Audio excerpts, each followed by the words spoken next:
Chapter का नाम है हीरोइंस फॉर्मूला, लेकिन आप इसको फिल्मों की हीरोइन वाला मत समझ लेना। क्यों? क्योंकि बेसिकली हीरोइन एक मैथमेटिशियन बोल सकते हैं हम, या फिर एक ऐसा साइंटिस्ट था जिसने मैथ के ऊपर भी और फिजिक्स के ऊपर भी काम किया था, और उसने एक फॉर्मूला दिया था एरिया निकालने का, किसी भी ट्राइंगल का एरिया निकालने का फॉर्मूला दिया था, इसीलिए उसका नाम बढ़ गया हीरोइंस फॉर्मूला। अब ट्रायंगल के बारे में तो आप सभी ने सुना होगा कि बेसिकली ट्रायंगल होता क्या है। जैसे कि मैं कुछ ट्रायंगल्स की बात करता हूं और उनके एरिया की बात करता हूं। हमने एक देख रखा है जिसका नाम होता है इक्विलेटरल। क्या नाम होता है? Equilateral triangle. इक्विलेटरल ट्रायंगल की अगर मैं बात करूं तो आप सभी को मालूम है जैसा कि एक ऐसा ट्रायंगल है जिसकी तीनों साइडें क्या होती हैं, आपस में इक्वल होती हैं, और इनके जो एंगल्स होते हैं वो भी क्या होंगे, इक्वल। तो अगर मुझे इसका एरिया निकालना है तो एरिया ऑफ जो ट्रायंगल है उसका मैं फॉर्मूला लगाऊंगा, जो कि होता है √3/4 a का स्क्वायर। अब a क्या है? a यहाँ से यहाँ तक की डिस्टेंस है, यहाँ से यहाँ तक की और यहाँ से यहाँ तक की सारा a ही है। तो ये क्या होता था कि हमारा ट्राइंगल का हम निकाल लेते थे एरिया। लेकिन जैसे ही हम इसके पेरीमीटर की बात करते थे, अब देखो एरिया का मतलब क्या होता है, इसके अंदर का पूरा जगह का कितनी जगह है।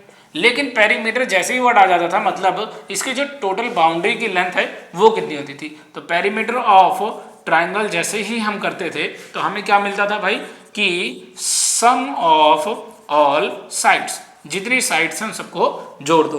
तो इस वाले केस में क्या आएगा हमारा a+a+a दैट बिकम 3a। तो ये हमारा क्या हो जाता था, पेरीमीटर हो जाता था। लेकिन कुछ और ट्रायंगल आए, जैसे कि एक हमारा आया दूसरा जिसके बारे में हमने पढ़ा राइट एंगल ट्रायंगल। हमने क्या पढ़ा भाई? Right angle triangle.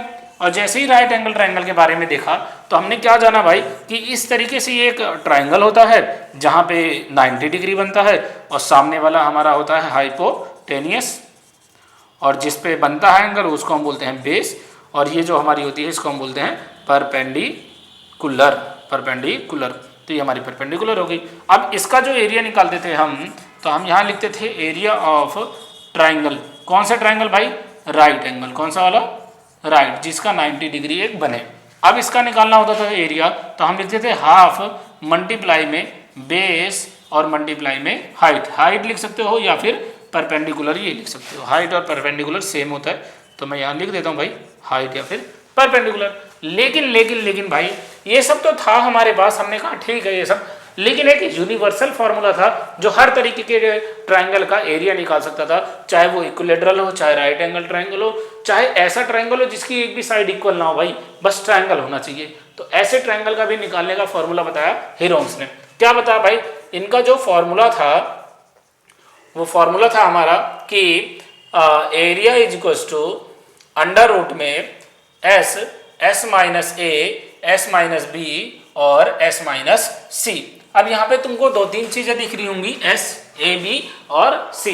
तो हमने कहा a, b एंड जो c था हमारा a, b, c और 3 साइड्स, ये क्या थी? 3 साइड्स ऑफ ट्राइंगल। जो हमारा ट्राइंगल था उसकी तीनों साइड्स थी। जैसे कि मैं इस ट्रायंगल की बात करूं अगर, तो ये A हो गया, ये B हो गया और ये C हो गया। ऐसे ही A हो गया, B हो गया, ये C हो गया। चाहे इक्वल है तब भी हम उसको ABC मान सकते हैं, और ना इक्वल हो तब भी उसको हम ABC मान सकते हैं। लेकिन जो हमारा S था, S को हम बोलते हैं सेमी पेरीमीटर। क्या बोलते हैं भाई? Semi perimeter. अब देखो पेरीमीटर का क्या है, ये आधा है।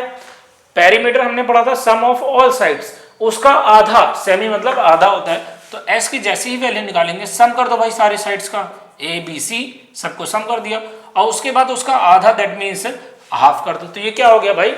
s की वैल्यू आ गई कि a b c तीनों को जोड़ो और उसको क्या कर दो, 2 से डिवाइड कर दो। तो ये तो था हमारा कि फॉर्मूला क्या होता है, बस इसमें एक ही फॉर्मूला है, ये वाला और ये वाला। ऐसे निकालना सीख जाओ, उसके बाद एरिया कैसे निकालते हैं।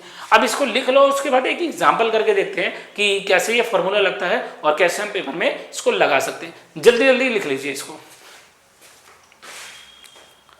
अब बात करते हैं अपने एक एग्जाम्पल की, जो कि एनसीईआरटी का ही एग्जाम्पल है। बोला गया कि find the area of a triangle. आपको ट्राइंगल का एरिया बताना है, लेकिन भाई 2 साइड्स ऑफ विच आर, सिर्फ 2 ही साइड दी है, एक ये दी है और एक ये दी है। और एक और बात दे दी कि पेरीमीटर 32 है। तो हमने जो गिवन था उसको लिख लेते हैं। हमने कहा इसका अगर हमें सॉल्यूशन करना है तो सबसे पहले देखिए ए की वैल्यू कितनी है 8 सेंटीमीटर और बी की वैल्यू कितनी है 11 सेंटीमीटर। लेकिन जो हमारा पेरीमीटर है, हमने क्या बोला भाई, पेरीमीटर ऑफ ट्राइंगल जो कि गिवन दिया गया है that is equal to 32 centimetre. अब हम जानते हैं कि ये किसके बराबर होता है, ए प्लस बी प्लस में सी के बराबर। तो यहाँ से तीसरी साइड कैसे निकालेंगे, देखिए 32 किसके बराबर है, ए प्लस बी प्लस सी के। ए की वैल्यू 8 है, बी की वैल्यू 11 है और सी की वैल्यू नहीं पता, तो ये 32 आ गया। 8 और 11 मिला के हो गया हमारा 19 प्लस में सी की वैल्यू अगर हम निकालते हैं तो 32 माइनस 19 इट बिकम सी की वैल्यू हो गई हमारी 13। तो कितना आ गया भाई 13 सेंटीमीटर हमारा सी आ गया। तो उस हिसाब से जो हमने क्वेश्चन मार्क लगाया था उसकी वैल्यू हो गई 13 सेंटीमीटर। अब ए और बी सी सब मिल गया और हमें क्या निकालना है, एरिया। लेकिन उससे पहले हम क्या करते हैं, हमें निकालना है एस का मतलब होता है भाई सेमी पेरीमीटर। अब सेमी पेरीमीटर का मतलब होता है जो पेरीमीटर दिया उसको आधा कर दो। तो पेरीमीटर ऑलरेडी दिया है, हमें जोड़ने की जरूरत नहीं है। क्या आया हमारा इसकी वैल्यू 32 अपॉन में 2 दैट बिकम 16। तो ऐसा आ गया हमारा 16। हमने कहा जल्दी से एरिया निकाल लेते हैं भैया। अब एरिया निकालने के लिए लगा दो भाई फॉर्मूला एस माइनस ए, एस माइनस बी और एस माइनस सी। अब हमने कहा एरिया निकालते ही एस की वैल्यू पुट कर दो भाई। एस की वैल्यू कितनी है 16, तो 16 फिर से 16 माइनस ए कितना है भाई 8, ये देखो ये रहा भाई 8। और उसके बाद फिर से 16 माइनस बी बोले तो 11 है, फिर से 16 माइनस सी बोले तो कितना है हमारे पास 13 है। तो ये हमने लगा दिया, सॉल्व करा तो अंडर रूट 16 मल्टीप्लाई, देखिए 8 16 में से 8 जाएगा इट बिकम 8 मल्टीप्लाई 16 में से 11 जाएगा इट बिकम 5 मल्टीप्लाई 16 में से 13 जाएगा इट बिकम 3। तो ये हमारा आ गया। अब देखो आप इसको मल्टीप्लाई करोगे तो बहुत बड़ा कैलकुलेशन हो जाएगा और कैलकुलेशन से बचने के लिए हमें पता है कि हमें इसको बाहर निकालना है और बाहर निकालते ही जो पेयर होते हैं वो बिकम 1, वो बन के 1 बन जाते हैं। तो 16 का एलसीएम ले लेते हैं हम प्राइम फैक्टर से। 16 से करा तो 8 और 2 से 4, 2 से 2 एंड 2 से 1। उसके बाद 8 का भी निकाल लेते हैं। 8 का निकालेंगे तो 2 4 2 2 2 1। अब जो हमारा आंसर आया वो हम कैसे लिख सकते हैं, 16 को हम ऐसे 4 मल्टीपल लिख सकते हैं 2 2 का 2 2 2 एंड 2। ऐसे ही 8 का 3 बार मल्टीपल लिख सकते हैं और उसके बाद 5 मल्टीप्लाई 3। ये 2 पेयर बन गया तो ये बाहर आ गया, ये 2 पेयर बन गया तो ये भी बाहर आ गया, ये 2 पेयर बन गया तो ये भी बाहर आ गया। ये सब बाहर नहीं आए तो यहाँ लिख दो 2 मल्टीप्लाई 5 मल्टीप्लाई 3 इट बिकम 2 2 जा 4 2 जा 8 अंडर रूट और ये आया हमारा 5 2 जा 10 10 3 जा 30।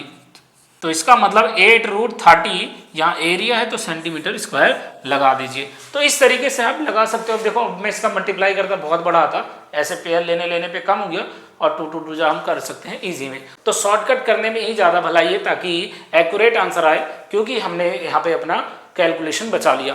तो इस तरीके से आप इस तरीके के क्वेश्चन सॉल्व कर सकते हैं। फॉर्मूला एक ही है जिसका नाम है हीरोन्स फार्मूला। वीडियो अच्छी लगी हो तो लाइक कर देना और चैनल को सब्सक्राइब कर देना ताकि आपको सारे आपकी क्लास की वीडियोस मिल जाएगा। सारे सब्जेक्ट हो, कोई से भी सब्जेक्ट कोई से भी चैप्टर, सारे वीडियोस और सबका सॉल्यूशन वगैरह आपको हमारे चैनल पे मिल जाएगा। तो जाइए चैनल पे और देखिए अपनी वीडियोस को और मेरी तरफ से बेस्ट ऑफ लक आपके एग्जाम के लिए।